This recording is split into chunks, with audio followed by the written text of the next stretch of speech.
hurmatli kuzatuvchilar, boshqatdan to'xtaylik. Assalomu alaykum, hurmatli kuzatuvchilarim. NS Medical Clinicamizda, ya'ni ayollar markazini doimiy kuzatayotgan va doimiy davolanib kelayotgan hurmatli ayollarimizni.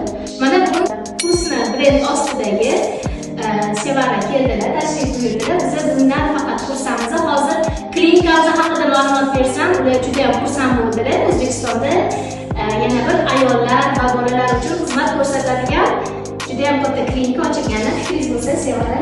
To'g'risam, hozir yo'lda mana xo'jayinni olib kelib tashladilar. Juda ham zo'r bo'lib bizda, masalan, o'zbekka doktorga boraman desam, har doim xo'jayinning ishdan chiqishlari kutib qolaman.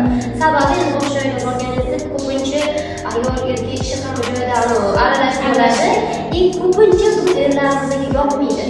Hozirda mana endilikda o'zim uchun zaryadkaga olib qo'ydim. Bemalol bo'tga kelib, necha qancha o'chib bo'lsa kutib, o'zim ishlarimni hammasini bitta hal qiladigan joy bo'ldi. Shuni taklif qilmoqchiman, siz uchun yana bitta qulay narsa shuki, siz kelib jonli tarzda soatlab, kunlab yoki kuningizni o'tkaza olasiz. Bu yerda albatta muddat davomida registraturaga bog'lanib yozdirib qo'ysangiz, kuningiz ham unumli bo'ladi, mo'ljallangan shifokorlardan konsultatsiya olib ketasiz va ishingizni juda davom ettirib olasiz. Yana ayollarimiz uchun barcha qulayliklar, xalqimiz uchun va siz ayollar uchun.